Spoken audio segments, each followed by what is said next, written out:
Bien, buenas noches y se van a enterar ahora del misterio de agosto. Todos los programas fueron grabados, no es que nos censuraran o que no quisiéramos abordar temas escabrosos, simplemente que los grabamos cuando no hubo los escándalos de ustedes conocidos y empezamos abordando el más escandaloso de los escándalos, que es la visita de Donald Trump a México. Todavía quedan un buen número de ángulos que vale la pena discutir por todo lo que importa, por todo lo que refleja. Me voy a referir a uno. La versión más aceptada es que fue Luis Videgaray, el secretario de Hacienda, el que convenció al presidente de que invitaran a los dos candidatos y para empezar a Trump. Se ha filtrado la idea de que lo hizo para evitar una catástrofe económica en caso de que ganara el señor Trump las elecciones. ¿Por qué pensó de esa manera? Voy a dar dos razones. Primero, porque la economía, las finanzas mexicanas andan mal, las finanzas públicas sobre todo andan muy mal. Hay indicadores, doy uno, el gobernador del Banco de México, el mismo 31 de agosto, por cierto, salió a declarar que el nivel de endeudamiento estaba llegando a límites muy peligrosos o riesgosos y que era necesario que la Secretaría de Hacienda tomara medidas. Ese es uno de varios indicadores que se están presentando. En consecuencia, como hipótesis de trabajo, planteo que el gobierno de Enrique Peña Nieto anda muy preocupado por la economía y está buscando un seguro. Y el seguro histórico, y esa es la segunda explicación, que los gobiernos mexicanos del PRI sobre todo han tenido, son los rescates de Washington. En 1976, 82, 85, 86, 88 y 94, 95, Washington ha salido al rescate de los gobiernos priistas. En el último, de 94-95, en un mes y 10 días, Bill Clinton logró reunir un paquete de rescate de hasta 50,000 millones de dólares, notable.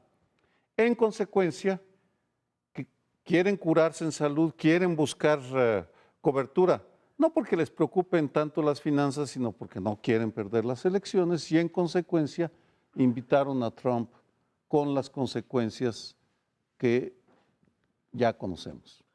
Mira, si tuvieses razón, en efecto las notas dicen que fue el secretario de Hacienda el que la puso. A mí en realidad me da igual quién la haya puesto. Lo que me sorprende, no me sorprende que se haya puesto en la mesa de la toma de decisiones del presidente esta propuesta. Lo que me sorprende es que haya prosperado. No hubo 87% de los mexicanos reprueban la medida. No hubo alguien en la mesa del presidente que levantara la mano y dijera que era muy mala idea, que una cosa como cobertura petrolera, así lo estás planteando, ¿no? Como cuando fijamos los precios de petróleo a futuro, que no iba a funcionar y que en el remoto, bueno, no tan remoto, en el caso de que llegara Trump a la presidencia, en ese momento se podía tratar de tender los puentes. Cualquier presidente va a tener que tratar con Trump si llega a la presidencia, ¿no? Entonces, supongamos que ocurre eso. Ustedes se acordarán también, para hacer la revista que tú haces del pasado, que cuando Carlos Salinas de Gortari empezó a pensar en el Tratado de Libre Comercio, ellos apostaron de un lado en las elecciones norteamericanas y perdieron. Bueno, pues cuando perdieron, apostaron no de la manera tan fuerte que apostó Peña Nieto, pero apostaron con quien cabildeaban y demás en Estados Unidos. Y luego, pues no fue, y entonces ya te vas con el otro, ¿no? Bueno, ¿por qué? Sí, hay que apostar de esa manera tan brutal, ¿sí? Cuando los beneficios iban a ser magros. ¿Qué es lo que hemos encontrado? Y creo que las decisiones en un gobierno se tienen que juzgar por sus resultados. ¿Sí? Del momento en que se pone la decisión de mandar una carta a los dos candidatos, al momento en que se pronuncia el discurso de Peña Nieto, mediaron ahí cuando menos 6 decisiones más. Uno, invitarlos, ¿sí? Después, aceptar la invitación podía ser que aceptara uno, que aceptaran los dos o que aceptara la otra, ¿sí? Aceptó uno y se topó la peor opción, decirle sí, venga usted, señor. Después de que le dijeron sí, venga usted, señor, le dijeron también, le dejaron fijar la agenda. O sea, Trump dijo, voy tal día y tal. Luego de fijar la agenda, le dejaron fijar el formato, ¿sí? Luego de fijar el formato, le dejaron que fueran 2 comunicados de prensa distintos en vez de un comunicado de prensa conjunto. Y no solo eso, cuando viene y le dan trato de jefe de Estado, ¿sí? No se reivindica el presidente, todavía tenía una última carta que jugar, que era reivindicarse a través del discurso. Tampoco lo hizo. Cadena de errores de principio a fin, con grandes costos, un error en política exterior y en política interna monumental. Sí, el ángulo que toma Sergio lo vamos a seguir, de que es la debilidad de la política económica interna, en donde el endeudamiento ha llegado más o menos a la mitad del Producto Interno Bruto, millones más, millones menos, es el 50%, ha ido aumentando muy rápidamente lo ascendente del endeudamiento. Es notable, pero de todas maneras no llegamos a tener el endeudamiento de otros países que ya sobrepasan su Producto Bruto Interno, que es el 100, 110, 115, 120%. Es preocupante, pero no es para tanto, no es una catástrofe. En cualquier caso, una de las, digamos, fórmulas que se pueden, ¿cómo le diremos? Se pueden aconsejar a los directivos de la política mexicana, es muy fácil, muy difícil de seguir. No hay mejor política externa que una buena política interna. Si tienes, en particular en el caso mexicano, que no tiene posibilidades de aventuras en el exterior, tiene a Estados Unidos de un lado, luego tenemos a Guatemala y Belice del otro y a Cuba en el Golfo, nuestros 3 vecinos que no son Estados Unidos realmente no representan un gran problema, es Estados Unidos. Y frente a Estados Unidos, la única manera de defendernos es teniendo una base interna sólida, en donde se vea que hay un apoyo de la sociedad hacia el Ejecutivo, hacia quien dirige la política, y la imagen que se me viene a la mente es inevitable, es la del general Cárdenas. Él tenía un apoyo interno y entonces se puede dar ciertos lujos en política externa, incluso tener problemas económicos, arriesgarse a tener problemas económicos porque tiene un sólido apoyo. En este caso, quizás, Sergio, es también en tu ecuación, es que tienen las bases internas tan gelatinosas que necesitan desde ahorita estar pidiéndole a quien se pueda en Estados Unidos apoyo por adelantado.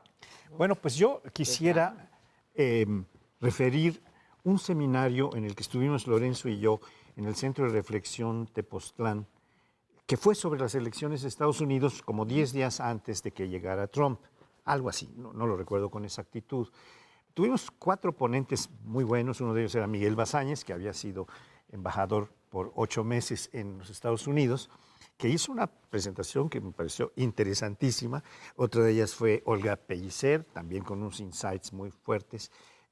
Otro de ellos fue Carlos Bravo del CIDE, excelente muchacho joven, pero una ponencia magnífica, y Susana Chacón. Bueno, pero lo que quiero destacar es que todos ellos concluían que Trump no iba a ganar, que era muy probable, que lo más probable que apuntaban las encuestas, las distintas cosas, era que iba a ganar Hillary. Pero varios de ellos, 2 si no recuerdo mal, dijeron, pero no es imposible que ganara Trump. Y una de las cosas que yo derivé de esa reunión y de otras notas que vi es que si la escena política trepidara muy fuerte en contra de Hillary Clinton, por ejemplo, con lo de los, digo yo, esto es cosa mía, con lo de los emails de los que estaba investigando ya el FBI, y la tumbaran y la exhibieran y la tumbaran, pues entonces Trump ganaría. Alguna de estas ideas debe haber tenido Videgaray de que si Hillary perdía, que es la aliada natural de este gobierno y de México en general, aunque no es así total Sí, aliada, pero comparado con lo que Trump dice, entonces decidieron invitar a Trump para decirle, bueno, hacer a un lado y aminorar los insultos que había hecho, que eran errores, que eran equivocaciones, para decirle, mire, estamos de acuerdo en la revisión del Tratado de Libre Comercio, porque se lo dijo, y se lo dijo en público, además de habérselo dicho en privado muy acentuadamente. Y otras cosas, entonces tragaron ese anzuelo de que Hillary podía perder y que las pérdidas para México iban a ser cuantiosísimas y que había que hacer un avance de amistad con Trump. Por lo menos es una hipótesis que ahí se plantea. Y bueno, los resultados que hemos tenido a nivel de opinión pública, a nivel de encuestas, a nivel de artículos de opinión, han sido verdaderamente demoledores. El de Isabel Turrente ayer, el de Jesús Silva Herzog hoy en Reforma, en fin, hay tantos que han sido tan fuertes. El de Economist en relación con esta reunión es terrible porque dice que lo hizo pues, el disparador de la candidatura que estaba cayendo de Trump, lo hace subir de nuevo. En fin, es algo terrible lo que estamos contemplando de esta equivocación aparente. Pero aceptando todas estas consideraciones, ¿qué nos dice de la cohesión interna del gobierno de Peña Nieto y de su manejo de las políticas públicas? Lo que están mostrando es un grado de ineptitud absolutamente sorprendente en casi todos los frentes, porque si revisas, por política exterior están haciendo el ridículo desde hace ya tiempo, en seguridad no logran elaborar una política integral como lo dijera en su discurso ante Trump Enrique Peña Nieto. Derechos humanos, lo mismo. Y la economía pues está dando tumbos, no acaba de recuperarse. Las finanzas públicas, lo mismo. El Banco de México le transfirió 239 mil millones de pesos hace poco de ganancias cambiarias, si no el déficit sería enorme. Es decir, veo replicarse en una película vista ya varias veces con Luis Echeverría Álvarez, José López Portillo, Miguel de la Madrid y Carlos Salinas de Gortari. Es decir, los presidentes arrogantes que consideran tener la capacidad de manejar la historia y que terminan siendo barridos por la historia, porque todos los cuatro que mencioné deberían ser ejemplos para Enrique Peña Nieto de que pues, está fracasando como presidente, está fracasando como estadista y que simplemente no está a la altura de los retos que le presentó su sexenio. Ese es bien inquietante.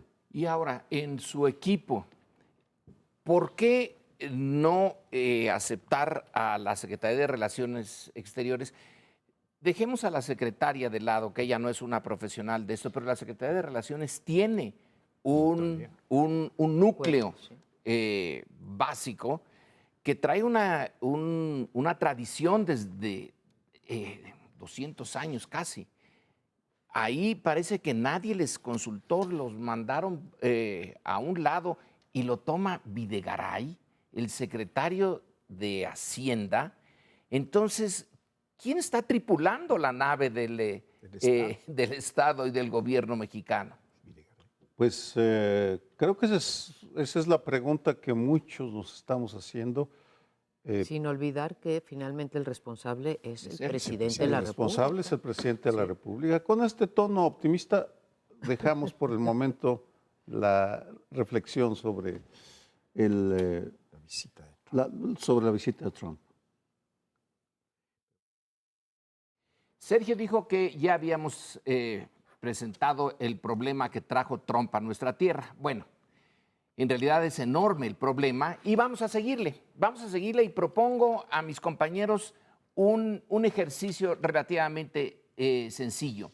En política, como en otras áreas de nuestras vidas, hay momentos en que tenemos que tomar decisiones arriesgadas, hacer apuestas. De un lado están los peligros si tomamos un camino, pero si nos sale bien la cosa, están las recompensas. Tenemos miles de ejemplos de esto en política. César, a la hora de pasar el Rubicón, su vida por un lado, el fracaso, y luego que el Senado desde Roma lo derrotara, o tomar el poder.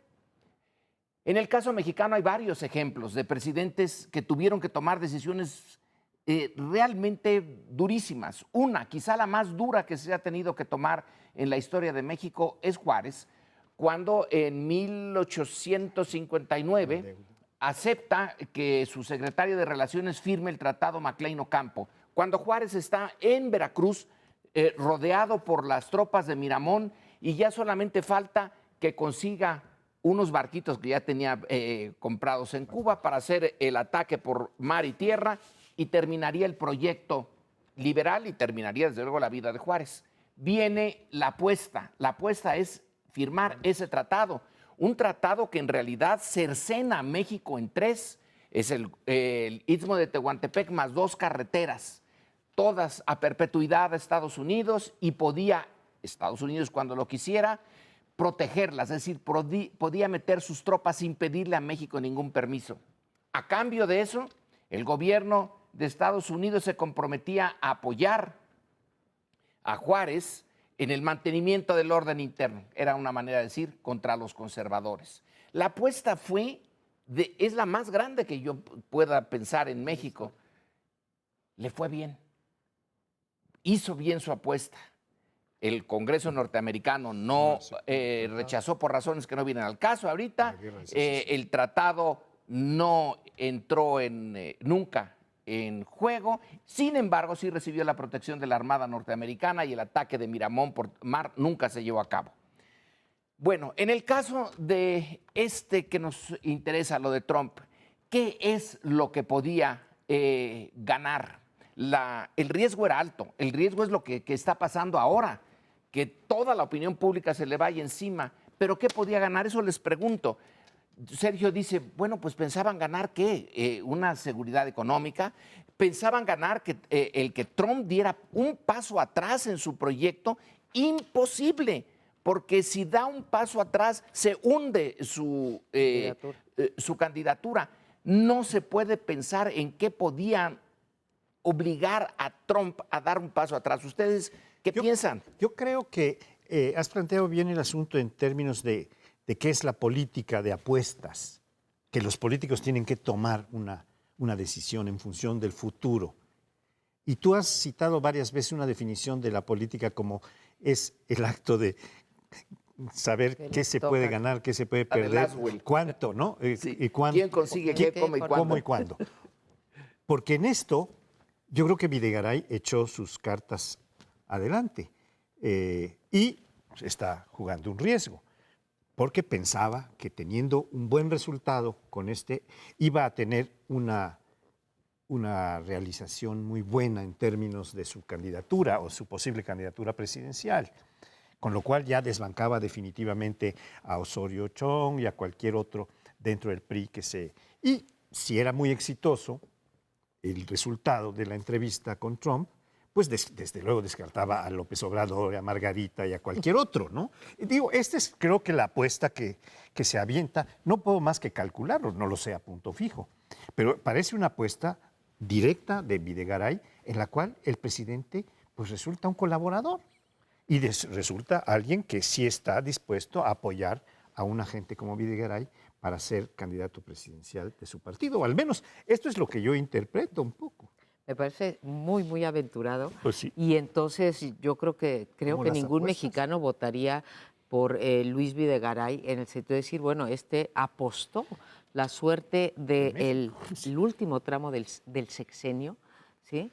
por lograr su candidatura. Yo daría lo que fuera por haber estado sentada escuchando detrás de las cortinas esa toma de decisiones y para ir a tu ángulo, Lorenzo, ver qué pusieron en la balanza del lado de pérdidas y de ganancias. Sergio aventura una, ¿no? Tú la candidatura, Sergio dice la cuestión económica. Ninguna de las dos, por más que las pienso, ¿sí?, me hacen mucho sentido, ¿no? Entonces, lo que sí me hace sentido es lo que pongo o lo que imagino que alguien que pudiera haber estado ahí habría puesto en la balanza de los costos, ¿sí? Le quedan al presidente 27 meses de gobierno, ¿sí?, con una popularidad, como decías, la más baja vista jamás a un presidente desde que se miden las encuestas.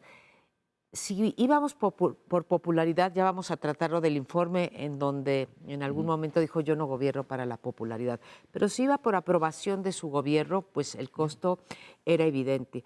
Si pensaba que iba a cambiar un ápice la mentalidad de Trump, dándole cifras sobre el Tratado de Libre Comercio, sobre todo lo bueno que llevan los migrantes a los Estados Unidos, pues es impensable, ¿no?, que Enrique Peña Nieto pudiera haberle hecho cambiar a Trump cuando ha sido uno de sus ejes de campaña. Si pensaba que trayendo aquí a Trump equilibraba la balanza que tú dices en política exterior, no hay elementos para pensarlo. Si pensaba que iba a traer prosperidad, que lo iba a convencer del muro, y así me voy, pues todos los costos son altísimos y no veo un beneficio que los contrapese. Entonces, me gustaría escuchar a alguien salir a decir, a ver, así fue y los beneficios que le presentamos al presidente son estos, ¿sí?, para tomar una decisión. Nadie lo ha podido decir, nadie. Seguramente lo iremos sabiendo.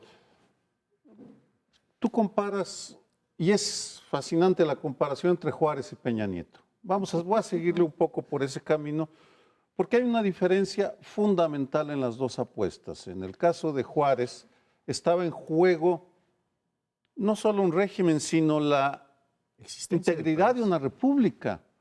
Era el imperio frente a la república, eran dos Méxicos diferentes. El drama de Enrique Peña Nieto es que no logra convencer a nadie que lo hizo pensando en México.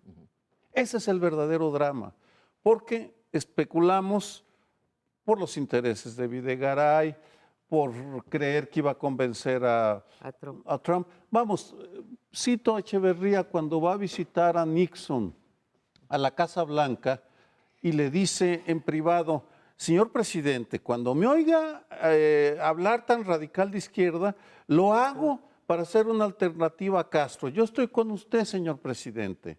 Es decir, esa creencia del ignorante de Estados Unidos, su cultura, su lógica, vuelve a hacerse patente en el caso de Enrique Peña Nieto. Es decir, ¿qué nos deja eso? Un presidente sin tener a México en su preocupación.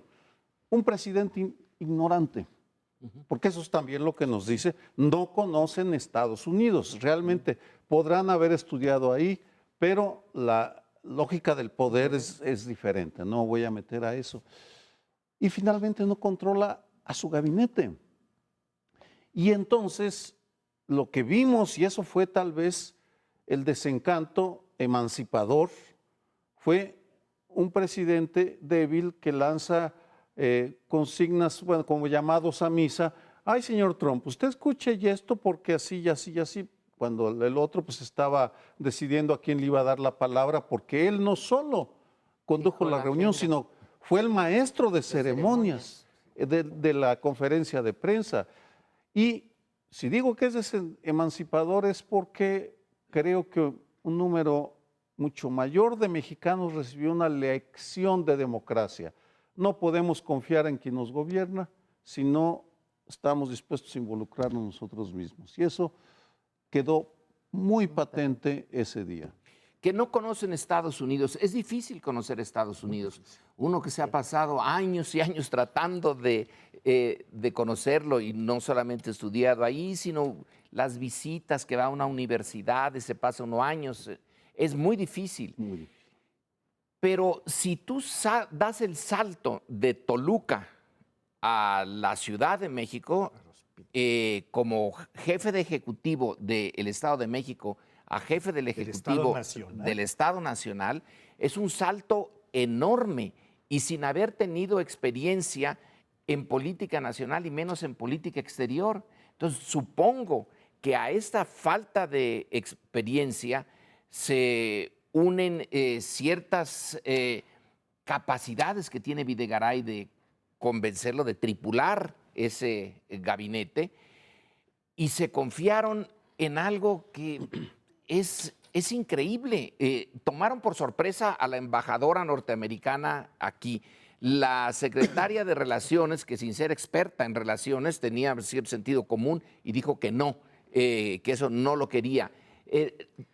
Tomaron una decisión que sorprendió a muchos. A propios y extraños, ahora sí. Al New York Times, al Washington Post, a todos.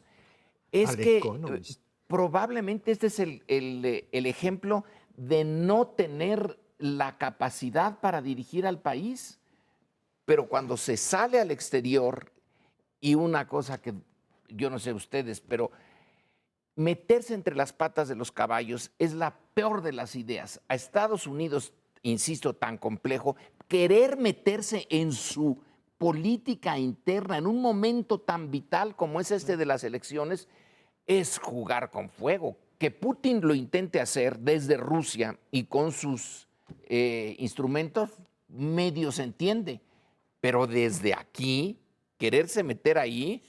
Y es Sí, ponle al contradictorio, revés, ¿no? ponle al Perdón. revés, que se hubieran querido meter en las elecciones mexicanas e invitaran, ¿no? Pero creo que no se necesita ser un experto, y en eso difiero con ustedes, un experto en Estados Unidos ni un experto en política nacional para decir: yo soy un jefe de Estado, soy un jefe de gobierno, y cuando me paro en el atril estoy hablando a nombre de mis representados.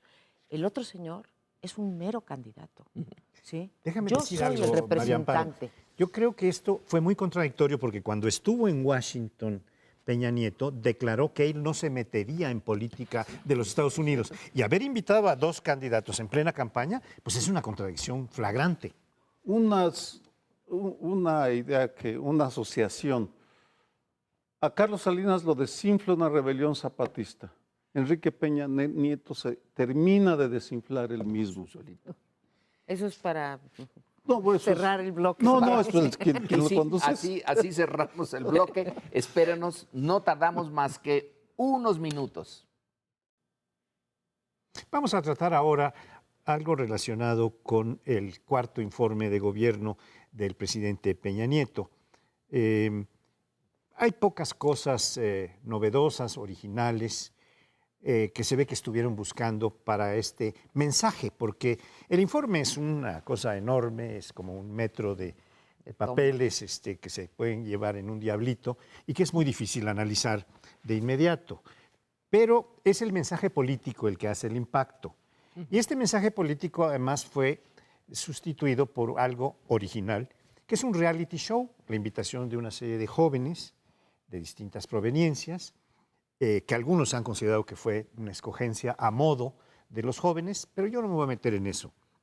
Lo que ocurrió fue que en este reality show le plantearon al presidente varias cosas de las que salió pues muy mal, esquivando muy mal lo que traía de trasfondo las preguntas, como lo de la Casa Blanca, como otras, ¿Qué ¿no? salió? La Casa Y, Blanca. Pues, bueno, no se esquivó, pero se esquivó en las preguntas. Eso es lo que da lugar a que algunos digan, esto fue hecho a modo, porque no le preguntó estas cosas, ¿no? Pero, en fin, esto resultó un fiasco, porque no resultó ni muy original, ni muy impactante, ni visto por mucha gente, como sí se veía el informe por mucha gente, y el mensaje, específicamente el mensaje político, y la respuesta al mensaje, como aquel que contestó pues algunas gentes muy notables, como Herminio Ahumada en su momento, como Porfirio Muñoz Ledo, que hizo un informe, una contestación verdaderamente genial en 14 minutos le dijo al presidente Zedillo una serie de cosas que nunca se habían dicho a un presidente, con una elegancia y con una... Pero en este caso, casi nadie creo que estuvo pendiente del informe y el reality show resultó un fiasco. En fin, se los pongo a su discusión.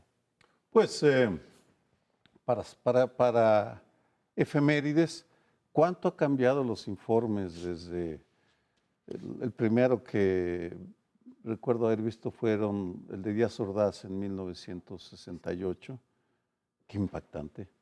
Pero vamos, eran más que informes, eran ceremonias para echarle mirra e incienso al presidente a su paso. Y aunque usted no lo crea, había una valla de multitudes que aventaban confeti y los sindicatos echaban porras. Y luego vino la transición y las interpelaciones. La primera Eso fue de Porfirio. fue de Porfirio Muñoz Ledo. La de Fox, histórica. Y la de Fox, y en fin, las turbulencias. Y de repente regresamos a una remedo pues bastante deshilachado incoloro e inodoro de lo que es un reality show, una presentación ante el público, porque sí, no impactaron ni las preguntas ni las respuestas, se sentía cómodo, evidentemente. Y aquí pregunto, ¿algún día el señor presidente se animará a sentarse con un grupo plural de ciudadanos y ciudadanas que le podamos hacer preguntas? Si lo hacen por sorteo, me apunto. Para hacerles para estar en la urna. para estar en la urna, para con suerte me toca y puedo hacerle todas las preguntas que se me amontonan en el buche. cada día. Lo hizo alguna vez, ¿te acuerdas? Que le preguntaron León Krause, le preguntó Denis Merker, o sea, juntó un grupo de periodistas y tampoco le fue eso. Y así tampoco le fue bien. Yo personalmente, yo lamento, sí, me parece que como hay en otros países, que es importante que una vez al año el presidente lance un mensaje político, más en estas épocas turbulentas global y nacionalmente. Así que a mí me hubiera gustado, y por cierto, fue el PRI cuando perdió, ¿sí?, que empezaron a deformar la idea del informe hasta llegar a esto. No porque yo me engañe, no lo quiero porque piense yo que es una verdadera rendición de cuentas, como dicen algunos. No, el informe no rinde cuentas a nadie, y mucho menos el presidente que, digamos, no establece, como dices tú, un diálogo. A mí también me gustaría apuntarme, pero creo que pues es una cosa vana porque nunca tenemos esa posibilidad de entrar a un debate sin un teleprompter, sin unas preguntas preelaboradas, porque digo, sí están preelaboradas, porque es muy curioso decir, a ver, había una pregunta sobre campesinos, y había una sobre la gente, y había una sobre corrupción, y había una sobre derechos humanos. Digo, qué casualidad que, digo, en la urna hayan salido cada uno de los temas, ¿no?, sin repetirse, etcétera. Pero realmente no nos dejó nada. Yo sí lo vi, yo reconozco que me pegué a la televisión, lo vi de principio a fin, y una vez más, esperando que pudiera ser un ejercicio más genuino, lo escuché de principio a fin, y el chasco fue como todos los discursos anteriores. 5 minutos él frente a las cámaras de la televisión, y después lo que ya sabíamos que iba a contestar en cada una de las materias. Nada novedoso, mucho fiasco. Pues yo pertenezco al otro grupo, María Amparo. Yo ni lo vi ni lo oí. Decidí desde el principio que aunque mi área es la de observar la vida política, no consideré que fuera ni necesario ni útil. Yo sí estoy entre los que verían el informe ideal como una rendición de cuentas, porque es el momento en que te dicen, pasó tanto en el año, le hice frente a esto, está la inseguridad y está la economía y le hice así y construí tanto. Claro que en el pasado eran unas listas enormes de cosas buenas que habían hecho. Era un rendir cuentas, las cuentas que ellos querían rendir, no las que deberían. El informe debe de ser rendir, sí, las cuentas que él quiera rendir, pero que alguien le haga la contraparte. Alguien como Porfirio Muñoz Ledo, el equivalente a Porfirio Muñoz Ledo. Ese fue un momento que ganamos mucho y que se perdió y que yo no veo que vuelva a regresar, por lo menos en el corto plazo. En el largo plazo tiene que haber eso. Ese presentar, sí, que el Ejecutivo presente lo que quiere hacer resaltar y que luego se le enfrente el México real a través de algún mecanismo dentro del Congreso. Después de todo son los representantes de nosotros, de los soberanos, y que le cuestione o que de manera muy decente, muy diplomática, le obligue a abordar las cosas que, bueno, un político no puede resolver todos los problemas. Entonces, que la nación vea las dos partes y que juzgue al final, que quede la sensación de que fue un acto cívico útil. Este acto fue totalmente inútil. Bueno, pero yo creo que aquí, esta historia que han contado en partes, y que a mí me tocó vivirla en varios informes presidenciales, y puedo decirles que este planteamiento que resultó de todas estas confrontaciones, de que se le hicieran preguntas al presidente, de que intervinieran los parlamentarios antes del presidente cuando debían intervenir después del informe. Y hubiera llevado algo mucho más original, aunque ya estaba muy cantado, el que el presidente dejara asistir, fuera nuevamente y dialogara con los por lo menos con los diputados y senadores en una primera instancia. Y yo creo que allí hubiera tenido algunas respuestas que sí hubieran sido mucho más interesantes que un grupo de muchachos jóvenes que tienen poca experiencia, etc. Pero en fin, este punto, que es el de cambiar el formato del informe, ha traído algo que es la no importancia, nadie está pendiente de esto que iba a pasar. María Amparo, ya sí. lo leeremos, ¿no? María Amparo sí se echó todo el reality show, pero la mayor parte de nosotros no lo hizo.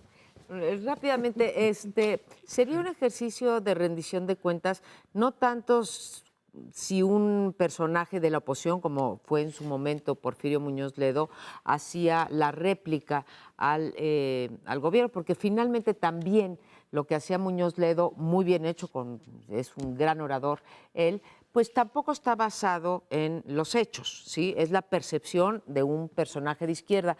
Realmente para que fuera, y lo hacemos nosotros los analistas conforme pasan las primeras semanas, es lo que llaman en inglés un fact-checking, ¿no?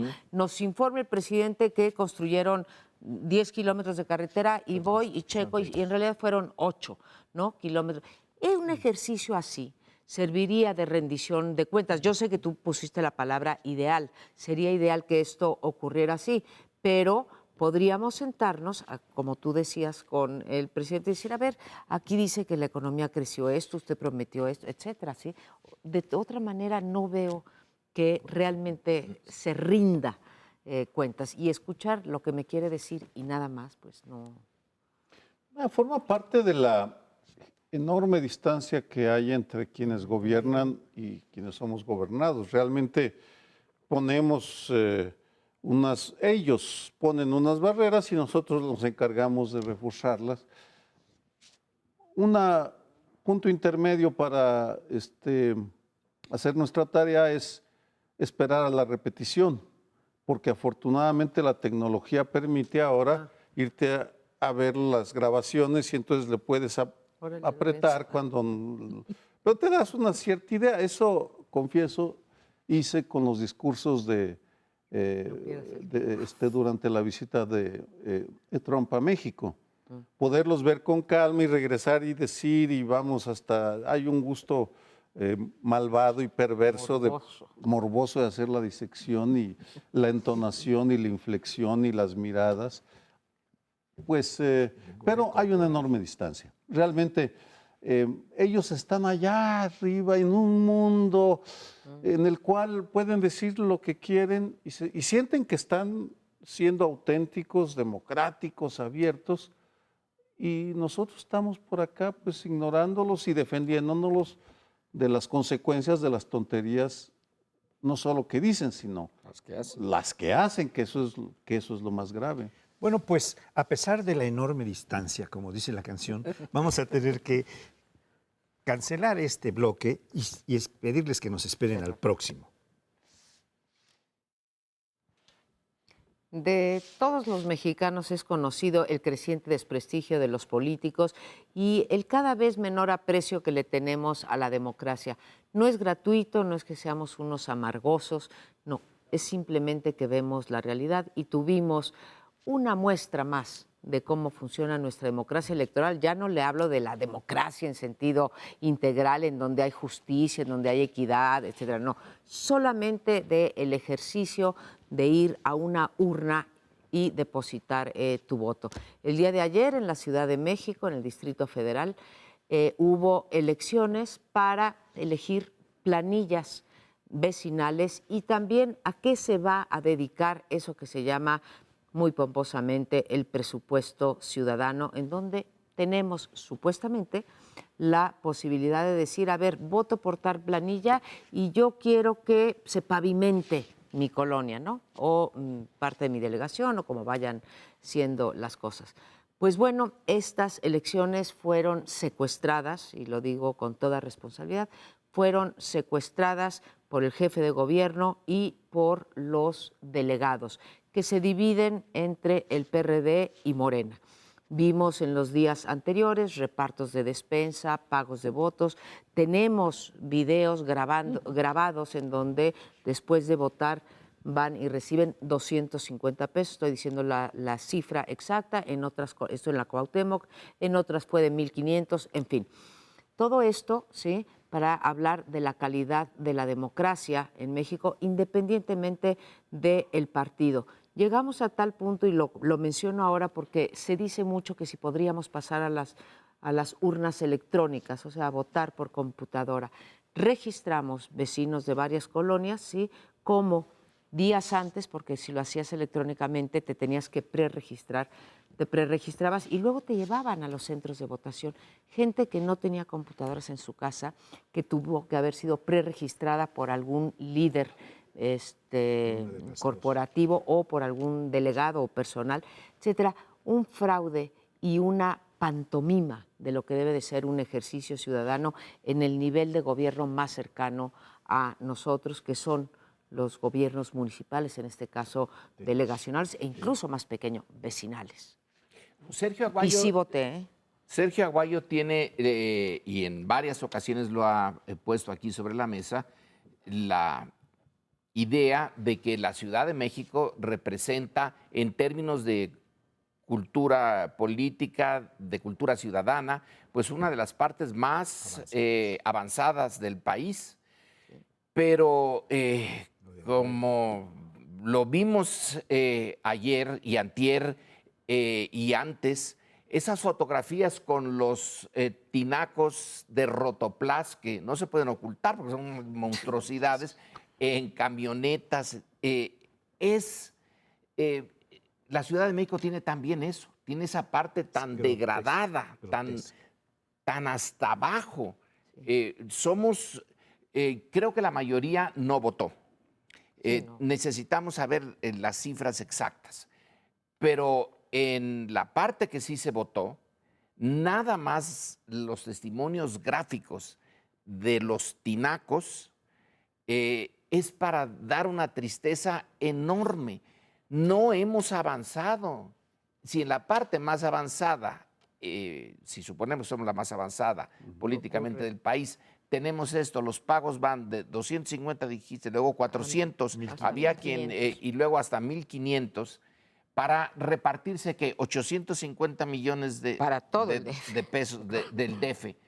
Yo no sé cuánto gastaron ¿y para qué? Bueno, para poner a sus conocidos, familiares, etcétera, a repartirse 850 millones de pesos. El botín era como carroñero eso, las obras que dejan el gran gobierno. Y aquí les doy un rotoplas. Eso es, entre otras cosas, una humillación. Así consideran a los ciudadanos. Con un rotoplas te compro y mira, date por bien servido. Hay además otros aspectos que equiparan el gobierno de Peña Nieto con el de Miguel Ángel Mancera, porque la reacción de Mancera ante esta evidencia fue, sí sucede, pero no es importante. Una vez más, minimizan la gravedad. Segundo, la irrelevancia de las autoridades electorales. Es realmente triste, lamentable observar la irrelevancia a la que han llegado, porque sacaron fotos o salieron fotos en los medios de una funcionaria, la recuerdo, una funcionaria joven, guapa, con su chaleco del Instituto Electoral del Distrito Federal, viendo cómo pasaban lista los vecinos, como si fuera lo más normal, cuando es no solo ilegal, sino inmoral aprovecharse de la pobreza o la falta de recursos de la población, que pues aprovechan de lo que llega. Y finalmente, lo lamentable de estas elecciones es que son el aperitivo del constituyente.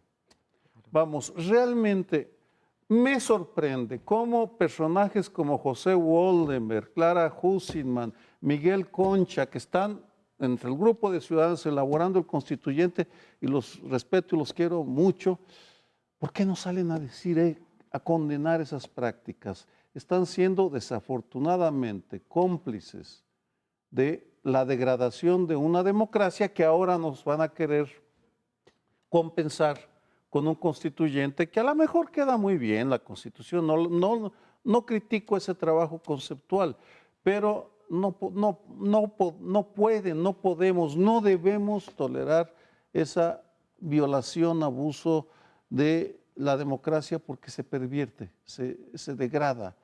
Y pues terminamos simplemente haciendo a un lado todo lo que huela a partidos, a políticos. Bueno, tal vez es importante especificar algunas cosas de lo que han dicho. Creo que sin duda, como lo has planteado tú varias veces y ahora lo recordaba Lorenzo, que se ha puesto a la Ciudad de México como la entidad más democrática, más participativa, con una conciencia social, política, económica mucho mayor que el resto, que el promedio, con una escolaridad mucho más alta, de más de 8 años de escolaridad, en fin, que nos da un panorama que permite pues una conciencia, una participación que son ingredientes de una democracia de fondo, no solamente ir y depositar un voto, sino tener información, etc. Pero aquí quedó exhibido que tenemos una población todavía en la Ciudad de México que sí refleja el resto del país. Pues, en algunos aspectos pueden tener más conciencia, sobre todo algunos líderes de opinión, algunos opinantes tienen una conciencia sobre los matrimonios igualitarios, distintas cosas, la interrupción del aborto, cosas de ese tipo que nos dan alguna seña de progresismo.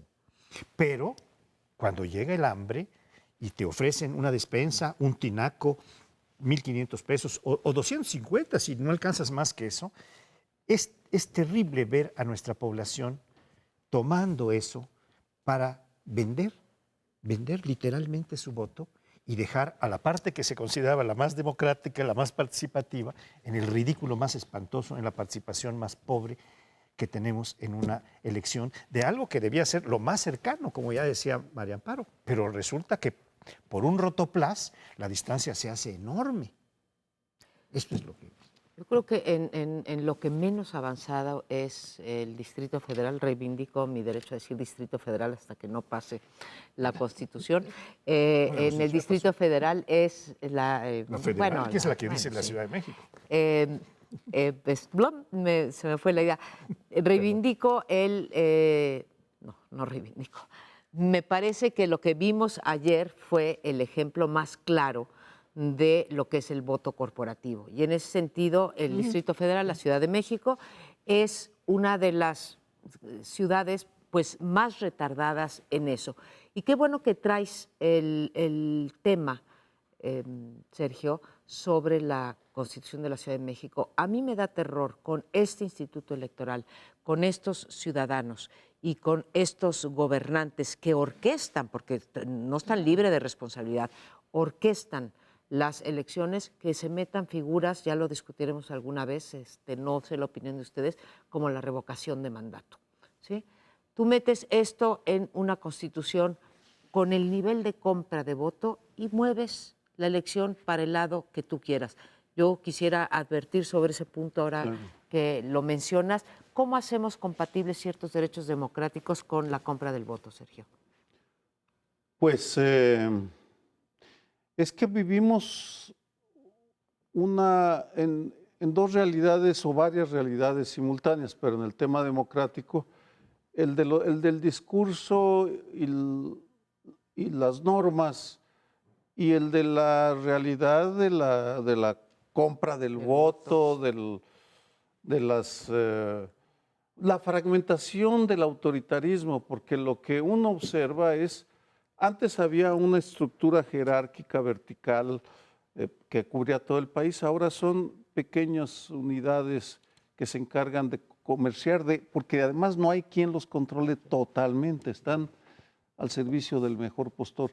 Es una democracia mercantilizada. Bueno, pues con esa reflexión nos vamos, una democracia mercantilizada. Lo esperamos aquí el próximo lunes, ya estamos desde hoy en vivo.